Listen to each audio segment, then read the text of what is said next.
Assalamualaikum warahmatullahi wabarakatuh. Saya Dahlia Yutari, NIM 1811020011, jurusan Sejarah Peradaban Islam, Fakultas Adab dan Humaniora, Universitas Islam Negeri Imam Bonjol Padang.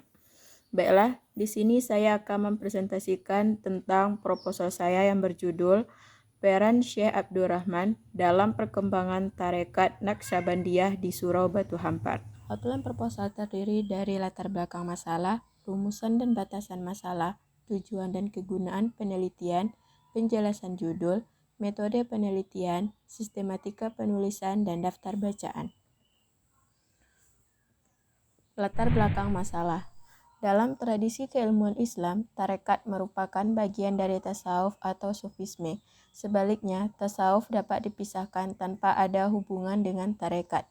Sufisme dalam periode awal Islam adalah salah satu bentuk ekspresi religius seseorang yang sifatnya sangat individual, belum terlembaga dan terpolakan dalam sebuah tarekat. Seseorang yang masuk dalam dunia sufisme bertujuan untuk mengukuhkan komunikasi ruhaniahnya sebagai hamba dengan Tuhannya sebagai yang disembah. Sebagai jalan spiritual, tarekat dipilih oleh para sufi sepanjang zaman. Setiap orang yang menempuhnya mempunyai pengalaman yang berbeda-beda, sekalipun tujuannya sama, yaitu untuk menuju atau mendekatkan diri kepada Tuhan dan bersatu dengannya, baik dalam arti majasi maupun hakiki. Dari latar belakang masalah di atas, maka peneliti tertarik untuk menulis skripsi dengan judul Peran Syekh Abdurrahman dalam perkembangan tarekat Naqsabandiyah di Surau Batu Hampar. Rumusan dan pertanyaan penelitian.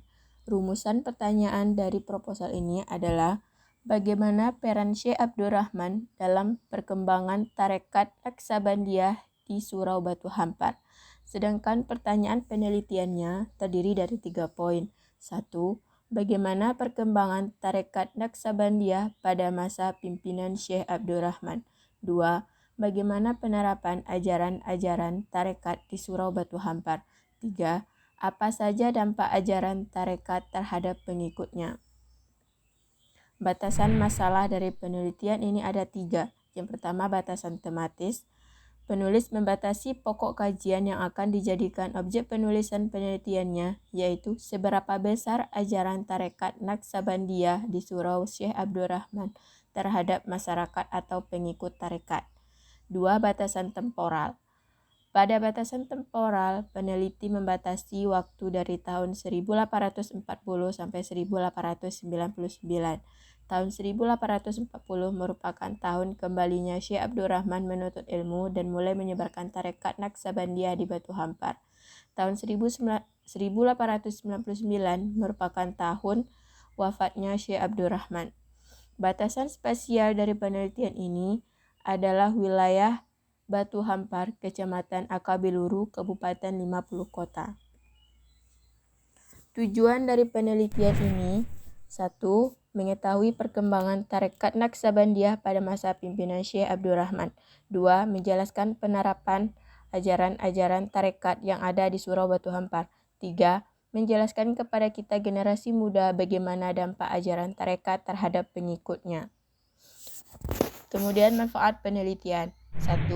Meningkatkan pemahaman peneliti tentang peran ulama tarekat Naqsabandiyah di tengah-tengah masyarakat, sehingga dapat menjadi bahan pertimbangan bagi generasi sekarang dan yang akan datang. 2. Dapat memberi gambaran tentang tokoh ulama dalam mengembangkan tarekat Naqsabandiyah.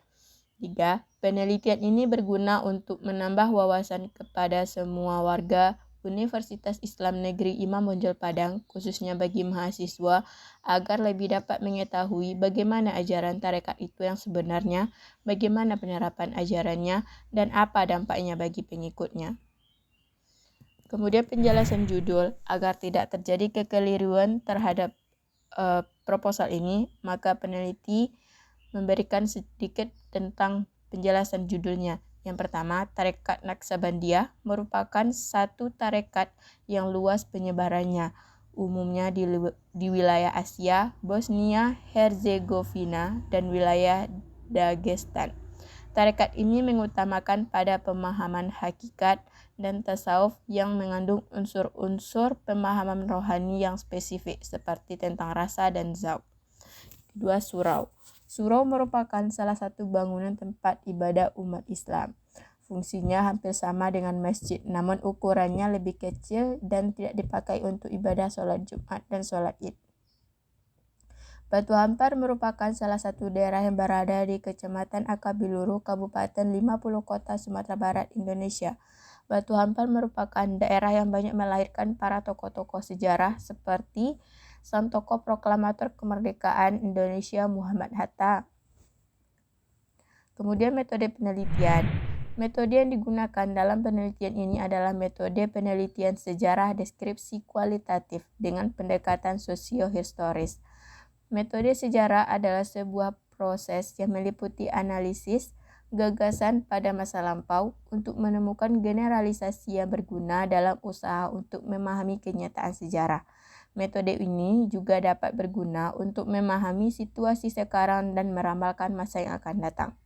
Sesuai dengan prosedur penelitian sejarah, maka dilakukan dengan beberapa tahap, yaitu heuristik, kritik sumber, interpretasi, dan historiografi.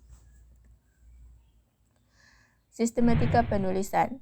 Pada bab pertama ialah pengantar kepada pembahasan berikutnya, yang mana isi dari bab ini merupakan uraian yang harus diketahui terlebih dahulu agar senantiasa dipahami lebih baik dan tepat dengan pembahasan berikutnya. Bab ini meliputi latar belakang, rumusan dan batasan masalah, tujuan dan manfaat penelitian, penjelasan judul, metode penelitian, dan sistematika penulisan. Bab kedua membahas tentang biografi Syekh Abdul Rahman dan gambaran umum tentang surau yang meliputi letak geografis, sejarah berdirinya surau, tokoh dalam kepemimpinan surau, dan struktur kelembagaan surau.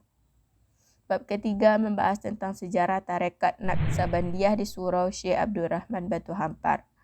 Bab keempat membahas tentang perkembangan dan aktivitas tarekat Naqsabandiyah di surau Syekh Abdul Rahman Batu Hampar. Pada bab ini akan dibahas bagaimana penyebaran ajaran-ajaran tarekat Naqsabandiyah dan bagaimana dampaknya terhadap para pengikutnya.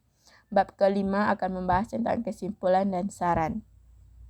Dan dalam bab ini akan disimpulkan hasil penelitian yang merupakan jawaban dari rumusan masalah yang ada. Terakhir, daftar bacaan. Daftar bacaan dari proposal ini terdiri dari buku dan jurnal. Demikian presentasi singkat dari saya. Assalamualaikum warahmatullahi wabarakatuh.